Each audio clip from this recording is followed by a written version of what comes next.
जैव मतलब जीवन, प्रक्रम मतलब प्रोसेस।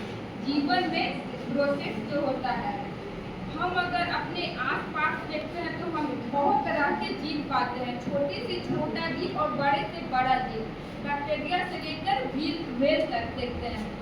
ये सब में जैव प्रक्रम का प्रोसेस क्या होता है? क्या जैसा सेल बैक्टीरिया में रहता है वैसा ही व्हेल में पाया जाता है क्या? और इनकी संख्या कैसी होती है? अगर हम अपने आसपास देखें तो ये सब ऐसी भिन्नताएं हमें बहुत ही दिख जाएंगी। जैव प्रक्रम को हम कुछ इस तरह डिफाइन कर सकते हैं। जीवित शरीर में होने वाली सभी प्रक्रम को जीवन के लिए अनिवार्य है, उन्हें जैव प्रक्रम कहते हैं। जैसे हमारा पहला आ जाएगा पोषण, उसके बाद श्वसन, उत्सर्जन और वहन। बच्चों का यहाँ पे कठिन बिंदु है, एक कोशिकीय जीव और एक होता है बहुकोशिकीय जीव। बच्चों को पता होता है एक कोशिकीय जीव, बहुकोशिकीय जीव।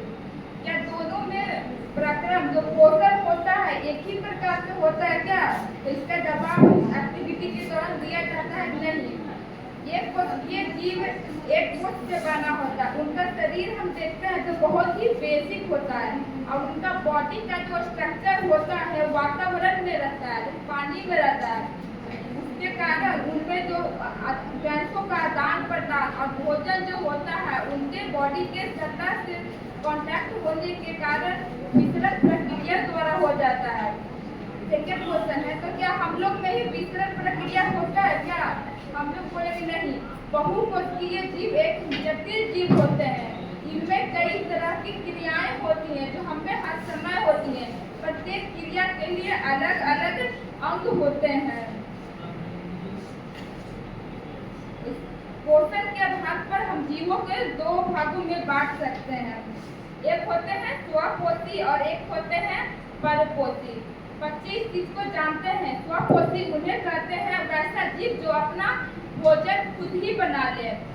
लेकिन पूछते हैं क्यों? उनमें ऐसा क्या है कि वो अपना भोजन खुद ही बना लेते हैं? जैसे हम एग्जाम्पल देते हैं हरे पौधे, उनका कारण होता है इनके पत्तों में एक पदार्थ पाया जाता है, उन्हें हम लोग बोलते हैं क्लोरोफिल, और जिस प्रोसेस द्वारा खाना वो बनाते हैं उसे बोलते हैं प्रकाश संश्लेषण।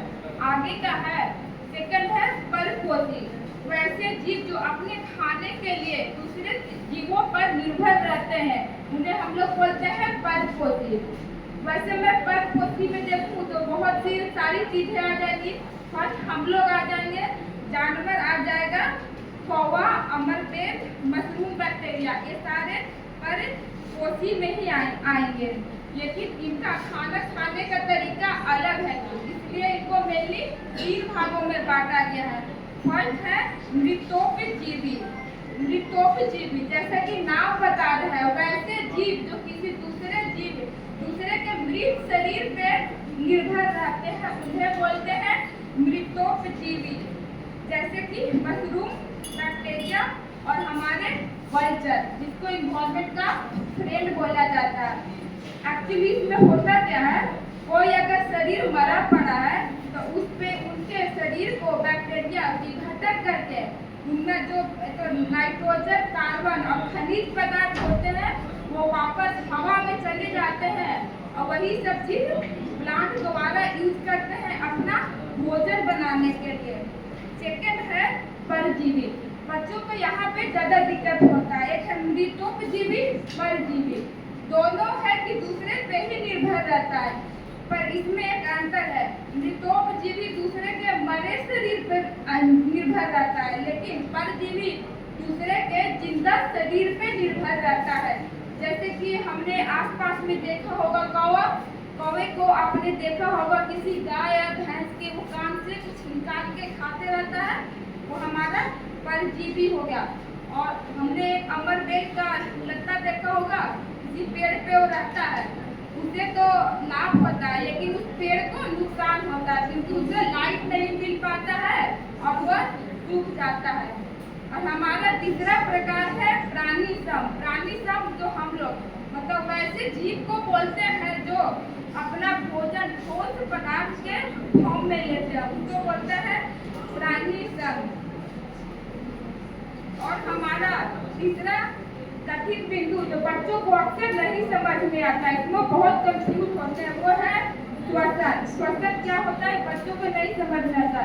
श्वसन का मतलब बच्चे आमतौर पर समझते हैं, सांस लेते हैं जिसे श्वसन बोलते हैं।